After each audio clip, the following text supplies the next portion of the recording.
morning, welcome back to the channel, welcome back to Lab 500, welcome back to the first day down the driveway of the returning blue car. Still haven't come up with a name yet, lots of suggestions, most of them including the word blue or bluey. So for the moment we're going to carry on calling it Project Blue Lounge or something along those lines. So, as I say, first day down the drive, what I was going to do is do these bottom arms. Both sides, or at least inspect them, because it's only the dust covers on the ball joints that are supposedly worn, so I'm just going to have a look at them before I change them. I have got a set, I've certainly got two, I'm not even sure whether they're the same ones. I need to look at those. But this was brought back, as you know, the other day, and I was going to move it out onto the road, but the battery was flat. It was flat when I picked it up and it's flat now, so it's on charge. So I can't move it, so I don't want to, in case I have any problems with the bottom arms, I don't really want to do anything about doing these on this one where it is, because obviously it's blocking the driveway. So I decided to do the seat belts instead. They've got to be done, so, well, I say they've got to be done, they're just not right. I don't know what it is about them, there's something about them that's not right, they get stuck quite a bit. So I've taken the back seat. I'm going to try and do it without taking the actual back out. I've never tried doing it before, because it's only this piece that you need to move out of the way. So if I can do it without taking those out, so much the better. So it's not the pre-tensioners I'm changing, it's just the seat belts. Sometimes they just don't pull out very well, so I think there's something wrong with the mechanism. So I'm going to put a new set in, which I bought, or second-hand set I should say. So yeah, so we've got the seat out. I've undone this, the trim this side, so I'm going to pull this all off and change that. I'm not going to do it, I've done it before, so I'm not going to film it, but we'll come back once they're done. Right, it's not much to show you really, but yeah, both seat belts have been replaced. A little bit grubby, just need to give them a wipe over. So that will solve any problems, because I don't tend to want to get the cars back when there's problems, and obviously I don't want to cause problems for anyone, so I just had a sneaking suspicion that the mechanism wasn't right on these two belts, so at my expense I've changed them. It's less profit for me, but hey ho, car's got to be right.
All the seats cleaned. I don't know what that mark is there. I'm hoping that, I don't think that was there before. I see those little white marks, so I'm hoping they're going to disappear when it dries.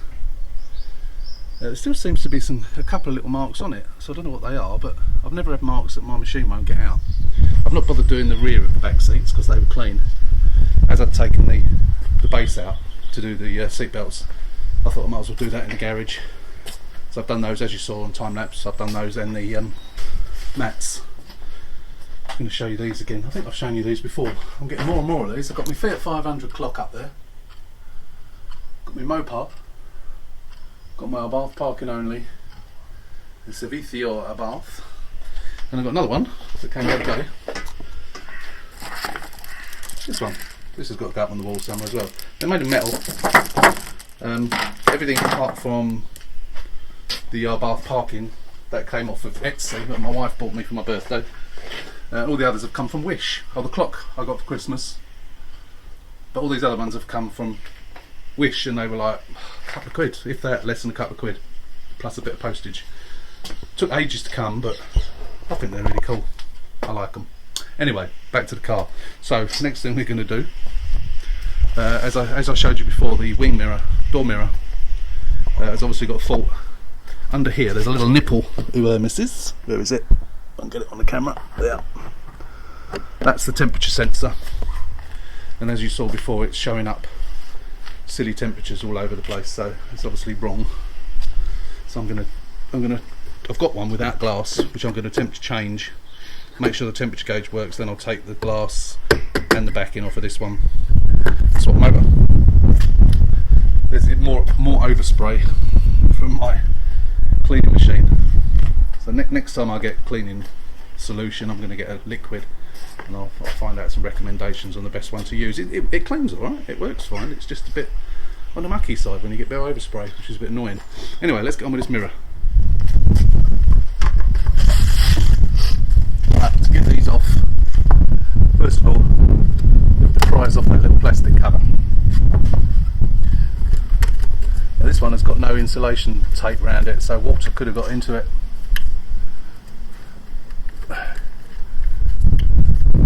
Unplug it, like so, and then we've got 3 Torx bolts to undo, and it just comes off.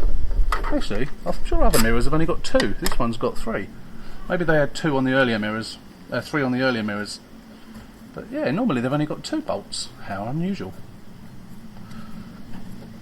So we take those out. One more to go. And then the mirror will just lift off, and you just feed the cable through. I'll have a quick inspection of that as well before I take it apart.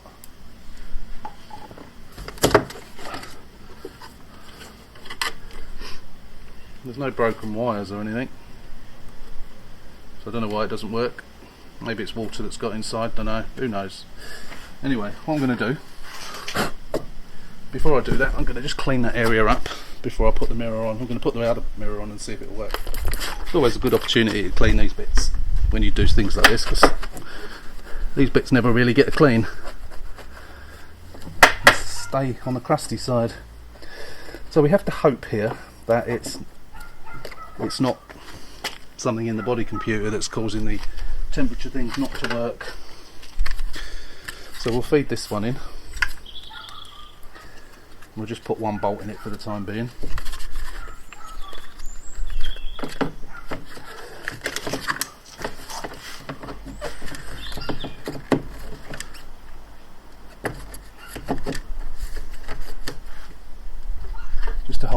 Just to hold it in place.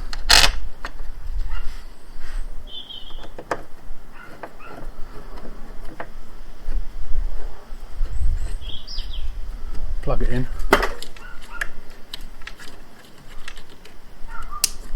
Now hopefully, not only should the electrical mechanism work, but the temperature gauge will work as well. Let's get into the car. Although I've got wet seats, we'll put something on the seat so I don't get a wet bum.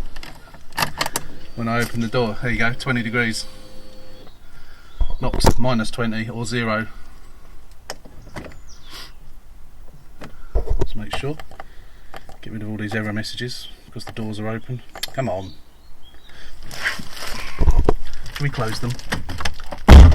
Might be easy, mightn't it? Yes, 20 degrees. So it's working. That's good. So now we can take the glass off the old one and take the silver backing. Silver backing? The blue backing off of the other one. Swap them over. Got to put the video on. So I prise that open. Now the brown, let me have a look at these, make sure we get these wires the right way around. So the brown wire goes on the bottom. You can see that there, got a brown wire and a black wire. Brown wire goes on the bottom. So we'll pull those off. So these are obviously the power wire. Oh no, that's the heated bit, isn't it? So I'm just going to give that a bit of a brush because it's got what looks like spider's eggs. So there's probably dead old ones, but just to be on the safe side. Don't want spiders crawling out there. Right, now we thread on those wires, as I said, brown on the bottom. So these are the heating element in the mirror.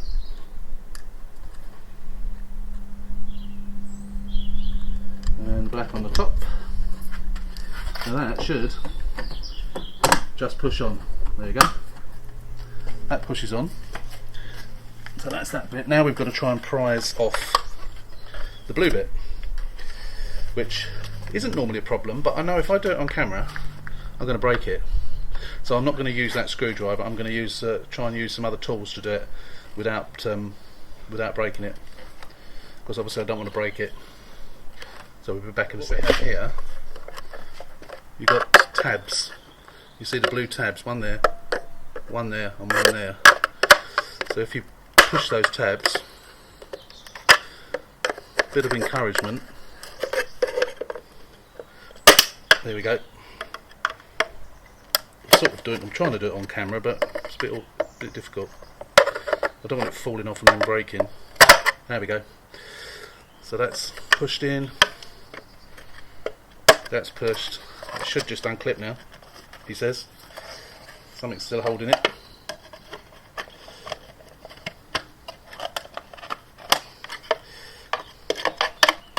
Should be on a bench really, it's a lot easier doing it on a bench.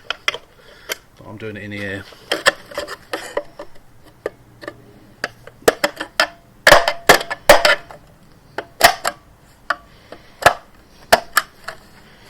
Nearly there. There we go. Of course you don't want to break those tabs if you can help it, because they're obviously the things that hold it on. Got one that's gripping onto it that doesn't want to let go.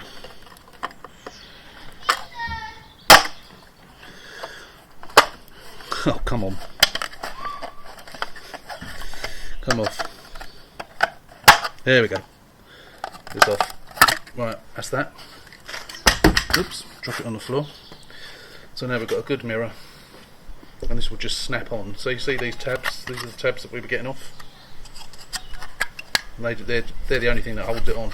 It's a little bit scratched, but I think we're going to try and polish that up anyway. So if we come around to this side,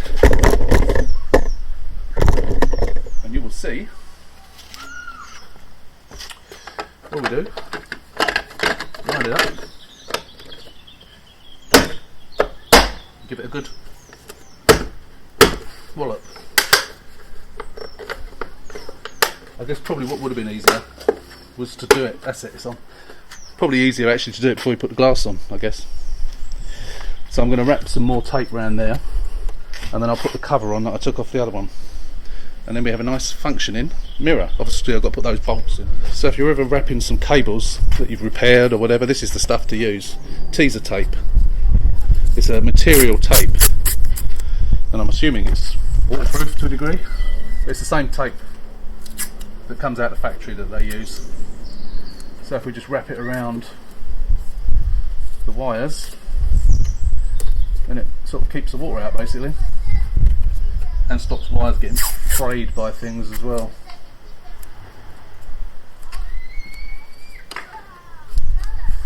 Like that, that'll do nicely. Get those other two bolts in, or should we just put the one in? Yes, we only need the one in this one, or rather two I should say, not three. That's really strange, that mirror. Never seen that before.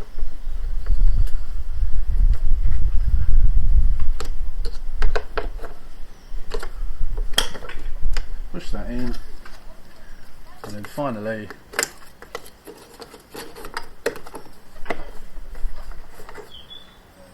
put that on. That snapped in yet, and now we have a fully functioning mirror. The electrics will work. I haven't tested the electrics, but it will work, and the temperature gauge works. So this one we may as well chuck. It's not really of any use to me now, so I may as well get rid of it. Right, I've got the couple. Tripping over stuff now. I've got the bumper off. As you know, we had a little split down here. Where is it? I've sort of repaired it. you can still see the crack, but I'm going to give that some paint.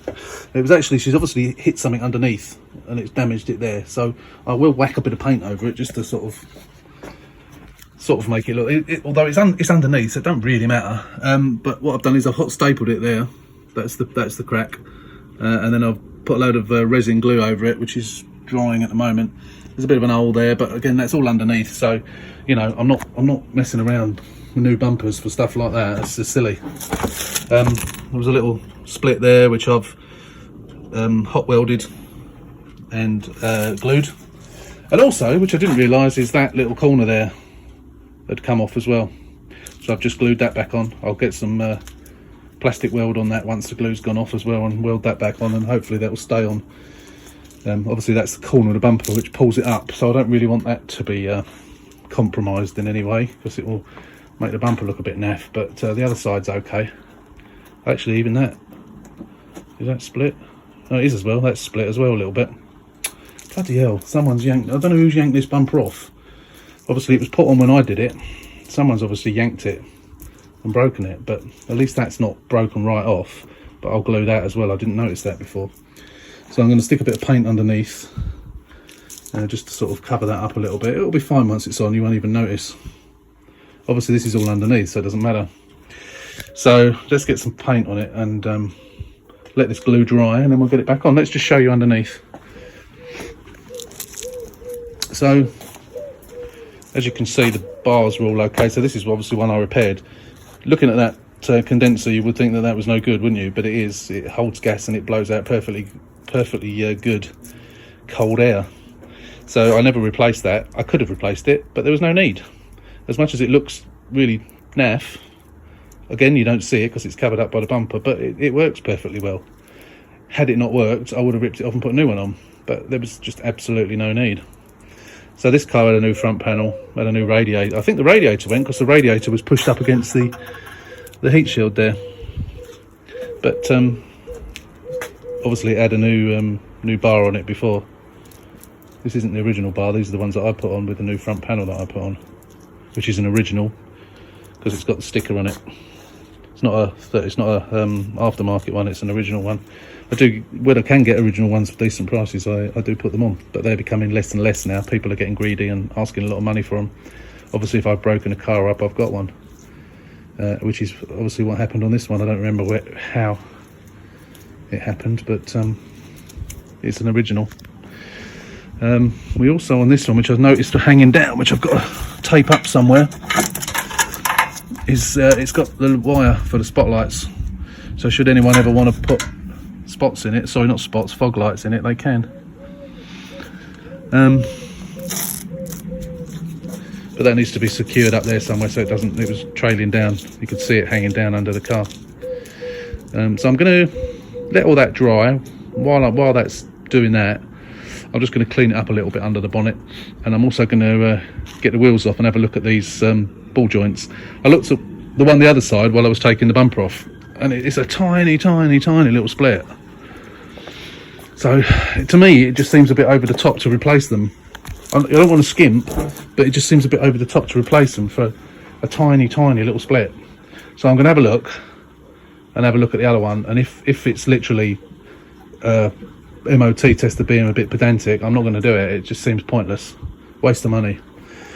We'll see, we'll clean it up and we'll have a look at it. But I've taken this battery off charge, as you can see on the white pop, because it was pulsing and it's not charging, it's not putting anything in it. So I've got this old GM one, which I think is the same battery. Don't know if it's any good or not, but I'm charging that. I'm going to put that in this one. Failing that, I'll have to take one out with one of the other cars just to get this car moved. But that typical Lion battery doesn't look that old. So yeah, we'll have a little fiddle around and have a look at that ball joint, see what you think. I'll show it to you, I'll film it as well so we can have a look, see what you think about it. Right, bumper's all repaired now. All I've got to do is do the little paint repair on the front of it. Rest of it's all done now, all glued back together. I'm not putting it on properly because tomorrow I'm going to get Connor, as he's coming to do the cam belt and walk pump tomorrow. I thought I might as well get him to do the lower bottom arms as well. I've had a look at them. Yeah, the bushes are split, so they do need doing. It does seem a bit of a shame to to have to do all of that just for the sake of a bottom arm, but or both bottom arms, but they've got to be done. They've got to be done. I've got them, so as he's coming here, the bumper's already off. He might as well do it tomorrow. So I'm just waiting for a text back from him. So I'm going to go and park it out on the road at the moment. Still charging a battery for this one, so I need to get this out of the way in the morning or tonight, so I can bring the blue one back down the drive. So yeah, I'm going to stick this back out on the road, and for the time being, until tomorrow, that's it for this one. That's my torch. I let the wheel down and I left my torch in with the suspension.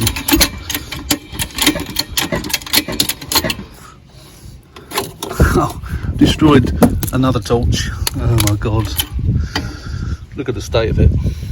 The wire's hanging out now. So there's a few bits done today. Got those seats cleaned. Unfortunately it started to rain, so I didn't get them all dry properly, so they're in the garage drying off now, the back seat and the mats, that is.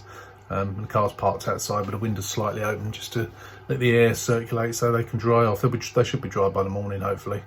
But the weather's a bit ropey at the moment. It's raining still. So you saw me destroy my torch. As I reversed the car out of the drive, I heard a clunk. I thought, what on earth is that? And I thought it was the wheel arch liner that was catching on the wheels. I was turning, but then I was in the garage looking for my torch, and I thought, I bet that's what it was. And I went back, and I'm looking at it now.